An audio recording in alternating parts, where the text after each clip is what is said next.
Good morning. This is Crystal Woods with Seasons in the Vine, and it's Fresh Friday. And today I have my youngest daughter, Kate, here with me. She's the third child in our family. And we are going to talk to you, we're not doing any particular Bible thing. This is more just like Christian principle kind of lesson. And we're going to just be speaking directly from her own life and story and things that she's learned throughout her walk with the Lord. So in particular, is there anything you want them to know about you, Kate, before we get into it? No. Okay. All right. So they can all see this. Tell me what this is. This is a pump. So, do you want me to explain what it is? Yeah. Go ahead. Well, what's inside it? Maybe that'll help. It gives me insulin. Okay. So it has a cannula that's in me that's constantly pumping me with insulin. And I'll put in carbs and tell it how much insulin I need. And then it'll pump it in me. Okay, cool. You want to show them your other arm too? There's another one. And that one is? Sensor. Okay. So it is testing my blood sugar to make sure that everything is staying where it's supposed to be at. And I have a little device over there that'll go off if my sugar is too high or too low. Nice. Okay. So if you're not sure yet what all this means, Kate, you want to tell them what's going on in your body? Well, I have diabetes, so my pancreas does not work. And because you have what kind of diabetes? I have type 1. Type 1. So my immune system attacked my pancreas and still stopped producing insulin. Yeah. So you have the pancreas is not working. And so Kate's body, unlike a type 2 diabetic, is different because your body doesn't make insulin at all. Okay. And so this is what's considered a chronic illness. And it's something that you've had for how long? When were you diagnosed? 7. 7. And you are? 14. Wow. So half your life you have had diabetes, a part of that. Okay. So we are talking today about what I see Kate doing really well, and what I think God desires for all of us is that we identify more with Him than the things that happen to us, the products of the fallen world, like bodies that go a little kooky at times, or things that happen just from people's free will. Like if things were done to you that were bad or difficult, that doesn't have the final say. Do you feel like diabetes has the final say over your life? No.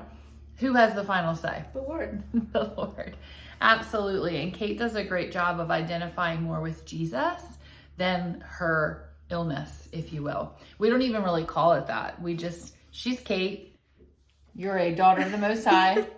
You also have type 1 diabetes. Mm-hmm. And you think type 1 diabetes is pretty consuming as far as like maintenance. Like you do have to be mindful. Yeah, I mean, it's definitely not something I can go without thinking about. Exactly. And so, excuse me, even though you have to think about it, choosing to not identify solely with this part of your life is a really healthy way that you manage that. Mm-hmm. So tell everybody a little bit of what it's like for you day in and day out. So the management of this chronic illness. Well, do you mean just like what my sugar is? Yeah. Okay, well, I mean, just to make sure my sugars stay level, and if things go too high, then, I have to make sure I have insulin. Mm-hmm. That is constantly pumping in me, and if my sugars go too low, then I have to make sure I eat something sugary or drink something sugary. Mm-hmm.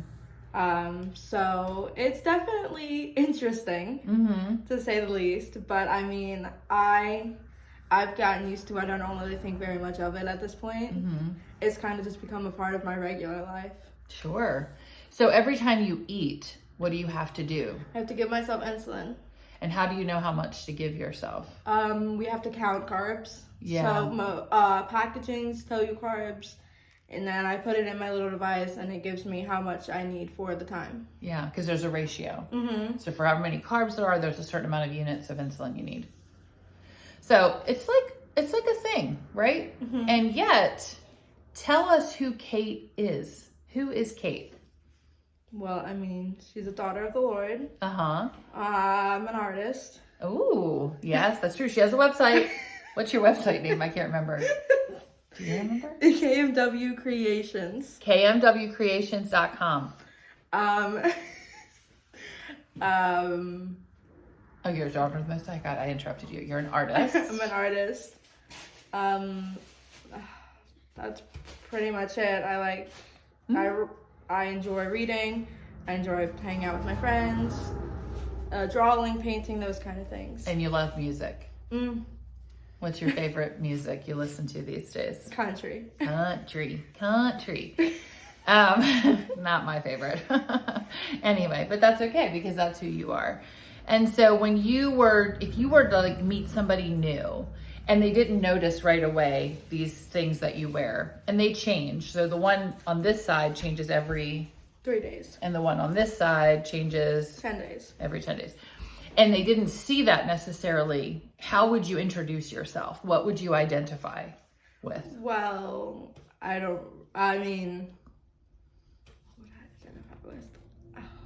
know, that's hard. That's tough, yeah. So if you met like somebody new, you could be like, hey, I'm Kate. I'm Kate. I like what or what? I enjoy drawing. I like painting. I love my friends. Yeah. I like being with my friends. I like acting like a kid. Yes. I love music. I'm obsessed with Morgan Wallen. Yeah. Like my favorite things. Yeah. And where would diabetes fall on that? I mean, I wouldn't be the first thing I mentioned because it ends up me having to most of the time explain a lot of it. Sure. Yeah. And then also your care, like they'd have to keep an eye on you maybe or something like that, but it's not your primary. No. And that's what I love about Kate. And I don't think we set out to do this, but we really trust the Lord. And, we are people that believe in healing. We've not seen it, but we're also not going to let that consume our lives and let that consume your life. Who ultimately is allowed to speak over your life, Kate? The Lord. And what we see though a lot is a sickness can be someone's identity. It can be how they view themselves as sick or like something going on. It can be, and even though there are restrictions with you, like this is a life or death chronic illness at any time, but not letting that override the sovereignty of God, the goodness of God, the love of God, the plans of God for your life, and holding that tension, but not letting it be the only defining factor about you, because that would be giving it too much power. Do you feel like that would be just too great of a hold? But we see this like with, it might not be an illness, but maybe something really bad happened to you. Or like we know things that really bad things happen to people and they've gone through really tough things. When you identify with that more than anything else, more than what Jesus did for you, he died to set you free from your sins. He died to bring you into his family. When you identify with the things of this world, the fallen world, which means, broken bodies sometimes and sin, and people have free will, more than what Jesus has done, it kind of gets you stuck. Don't you think? Mm-hmm. Yeah. And what do you think your life would look like if you only ever considered your life through your chronic illness? Well, I think I'd be very depressed. Yeah. Sure. Focus on the things that I don't have, that I can't do. Yeah. More than being grateful for what I can. Wow. That's huge. And what are some of the things that are challenging for you to do? I remember for a couple of years, I couldn't have sleepovers. Mm-hmm. All my friends had to come here, which I was thankful for because most of my friends didn't have like parents that would care. Yeah. When they came here and Sure. like stay for like a week. Sure. Activities are hard, like swimming, Yeah, sports, physical activities that burn carbs. Those kind of things are hard, and just not being watched. Yeah. She's got to be monitored. That's a true thing because it is life or death. And you could focus on that and that be all that you see life through. That could be like victim mentality. Like I see things only through the wrong instead of ultimately what Jesus has done. But you've chosen on your own, because I don't think we've never really even talked about this specifically, like, oh, let's try to do it like this. How did that come about where you decided that you were going to just live your life? Well, I mean, I never really had any problems with being a diabetic. Mm-hmm. Like, I never, yeah, I knew it was going to be a big deal, but I never really wanted that to stop me from being a kid. Wow, absolutely. So that's the question for you today. Is there something you're letting stop you from being all that God has called you to be, all that he wants you to be as far as free and happy and not anxious and depressed and not consumed by the things of this world? Like, is there anything hindering? Is there any way you're living out of more of what's happened to you or what's occurred than what Jesus has done for you? Because that's a big identity shift, would you say? Mm-hmm. What you relate to does affect how you see God, how you see other people, and how you see yourself. And when you see yourself, Kate, what is one of the first things you see when you look at yourself? Well, I see the artist I want to be. Nice. Yeah, the artist God created you to be. Absolutely, this gift.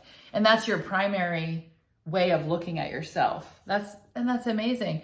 So even though this is a really real thing, we don't live in denial. Denial is lying. So we don't live in denial. We understand there's something here. But is that allowed to overshadow or overplay its hand?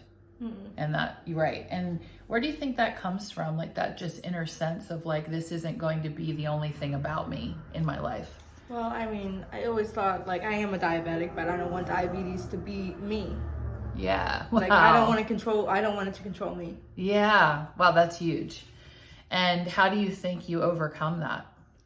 I try not to focus on it. Mm-hmm. Like, yes, I have it. I can't go very long without thinking about it or wondering what my sugar is. Even just a couple of hours. It would be a long time to not have to do something. But I mean, I try not to focus on it. I think it's just like a regular thing now for me. Mm-hmm. Yeah, absolutely. And where's your relationship with the Lord in helping you with that? Like, how do you process that out? Well, I mean, what do you mean by that? Like, how has he played a role in helping you with any of that? Yes. Okay. A lot of the times I won't be thinking about my sugar, and he'll be like, "What's going on?" Oh, like, yeah. Your sugar's low. You got a problem. Wow. And how has he helped you not identify with it? I mean, he always, whenever I do focus on it, he's like, "Well, you're my daughter." Yeah.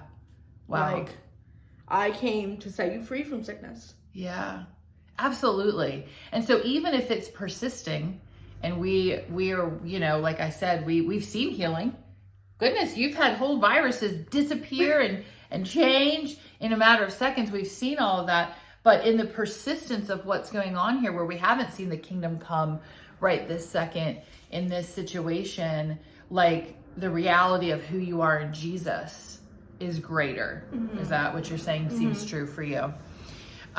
So just checking my notes here, what you identify with matters. What you relate to, what you believe your core is as a person matters, because it does shape the way that you think and interact with God, with others, with yourself. And you don't need to identify with what happened to you. Mm-hmm. None of us do.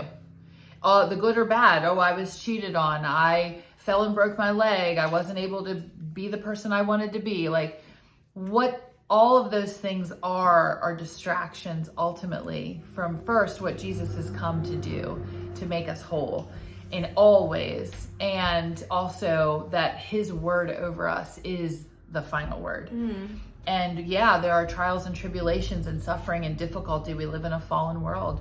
And but that doesn't have the final say, because Jesus did what? He overcame sicknesses. Yeah, and everything else. Yeah. He overcame the whole world. He says, don't be afraid. I've overcome the whole world. So I think we covered it. Is there anything that you would, don't identify more with the fallen world and the products of that than with God's love for you. That would be my last thing. Is there anything you want to leave them with or encourage them in? Are you sure? Mm-hmm. Okay. Well, thanks for listening. Thanks for coming on. Yeah. And just sharing where you're at. And we just pray that this blessed you and encouraged you to seek the Lord first and foremost in all things, and to view yourself through his lens, not the lens of the world or even what you struggle with. Yeah? All right. See you next time.